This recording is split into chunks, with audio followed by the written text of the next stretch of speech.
Prime Minister Phạm Minh Chính attended 2021 Global Trade in Services Summit in China.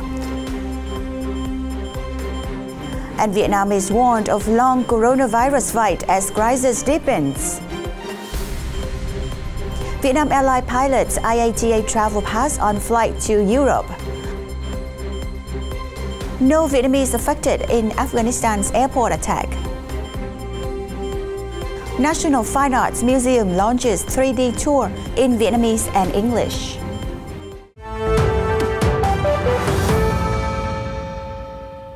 Hello, this is FBNC News and thank you for streaming with us. Now, Prime Minister Phạm Minh Chính attended and delivered a speech at the online 2021 Global Trade in Services Summit in the evening of September 2nd at an invitation from Chinese Party General Secretary and President Xi Jinping. This is the main activity within the framework of the 2021 China International Fair for Trade in Services, or CIFTIS, co-organized by the Ministry of Commerce of China. The CIFTIS will be held from September 2nd to 7th in Beijing. Under the theme, Digitalization Opens the Future, Services Promote Development, leaders of the world will focus on reorganizing and evaluating the importance of the digitization of the socio-economic development of each country in the context of the complicated development of the COVID-19 pandemic. Prime Minister Chính speech was on Vietnam's views on the development of the digital economy, digital technology and international cooperation in this field. CIFTIS 2021 is the largest of its kind with the participation of more than 700 enterprises. It will see 15 related conferences and forums. This is also the first time Vietnamese enterprises participate in both online and offline formats. Southeast Asia is battling the world's highest COVID-19 death toll, driven by the Delta variant and unequal global distribution of vaccines. Hospitals remain overwhelmed by record surges across Southeast Asia, from Vietnam to Malaysia and Myanmar, as fears mount of greater suffering and loss of life with COVID-19 spreading from cities to rural and regional areas. In the last 2 weeks, Southeast Asia has recorded 38,522 deaths from COVID-19, nearly twice as many as North America, according to the Johns Hopkins University COVID-19 data dashboard. And unavoidable, Vietnam could be facing a lengthy battle against the coronavirus, but cannot rely on lockdown and quarantine measures indefinitely. The government has deployed soldiers and forced residents of its biggest city to stay in their homes in recent weeks, in its most drastic measures yet to fight an outbreak that has shattered what was one of the world's best containment records. We cannot resort to quarantine and lockdown measures forever, as it will cause difficulty for the people and the economy, Prime Minister Phạm Minh Chính said late Wednesday. Restrictions were causing material and mental hardship, Chính said while meeting experts to hear ideas on fighting the virus. Aggressive contact tracing and quarantine procedures in the country of 98 million people has succeeded in keeping the virus under control for over a year, but the highly contagious Delta variant has hit Vietnam hard. Total cases jumped from just a few thousand in late April to 480,000 at present, with more than 12,000 deaths, with Ho Chi Minh City by far the worst hit. National flag carrier Vietnam Airlines successfully piloted the IATA Travel Pass on a flight from Hanoi to London on September 2nd with the participation of 18 passengers.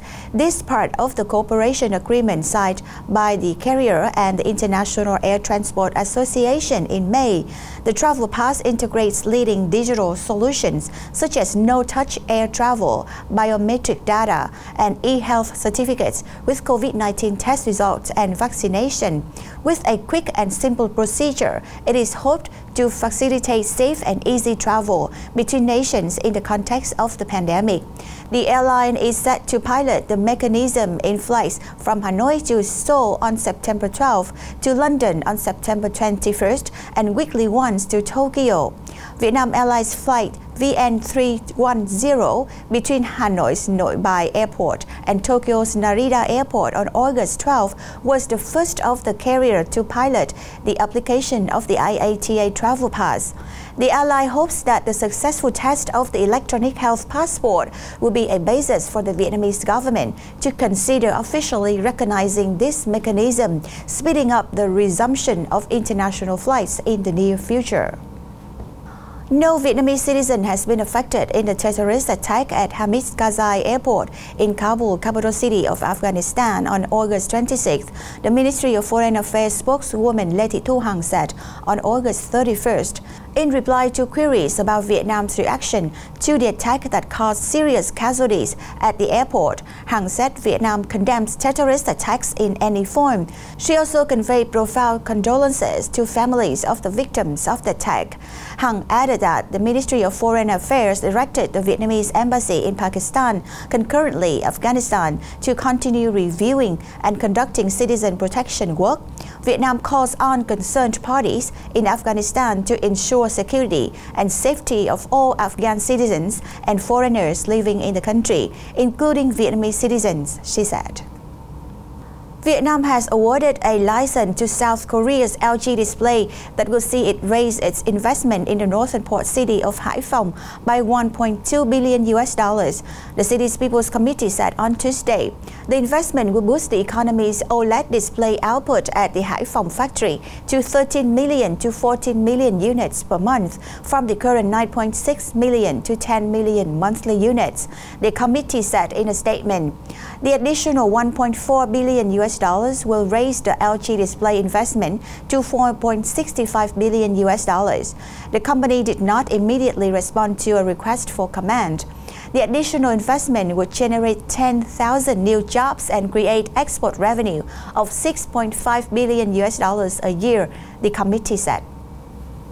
And moving on to cultural news, a special publication in Vietnamese language was launched in Busan City of the Republic of Korea on September 1st, authorities of the city announced. It is part of the projects carried out after the ASEAN ROK Commemorative Summit in 2019, which aims to bolster exchanges in ASEAN members and update information on Busan for foreigners living in the city. Vietnam is among ASEAN nations with the most dynamic relations with Busan in terms of economy, culture, tourism, and healthcare. Vietnamese people represent the largest group of foreigners in the ROK city. Ho Chi Minh City set up sister city relations with Busan in November 1995. The special publication features information on history and exchanges between Vietnam and Busan, the ROK city's policies and agencies that assist foreigners, as well as stories of Vietnamese students in the city, and more. It will be distributed to organizations and agencies supporting foreigners and tourism and Vietnamese language departments at ROK universities. In addition, readers can access the publication in the form of an e-book on book.busan.go.kr. The Vietnam National Fine Arts Museum on August 28th officially rolled out a brand new 3D virtual tour in both Vietnamese and English, enabling the public to explore the Hanoi-based museum remotely. The launch of the free tour is expected to allow arts lovers to enjoy the museum's various collections of national treasures, paintings, and sculptures anywhere and anytime using their internet-connected smartphones or computers. It is part of the museum's efforts to get closer to the public, given that the COVID-19 outbreak has forced it to shut down for months.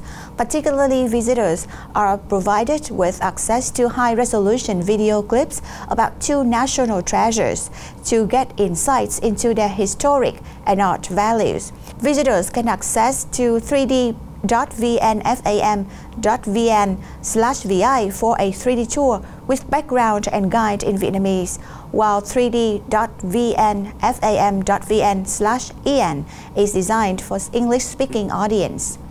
The museum's move is in line with the policy of the Ministry of Culture, Sports and Tourism on digital transformation in the second half of this year as the COVID-19 pandemic continues to affect the sector. Accordingly, the ministry will work to complete projects between 2021 and 2030 on the digitalization of cultural heritage, digital map building and reviewing, collecting, preserving, displaying, and popularizing Vietnamese cultural heritage. And that has wrapped up FBNC News this week. Thank you for joining with us. We look forward to seeing you again next time. Goodbye.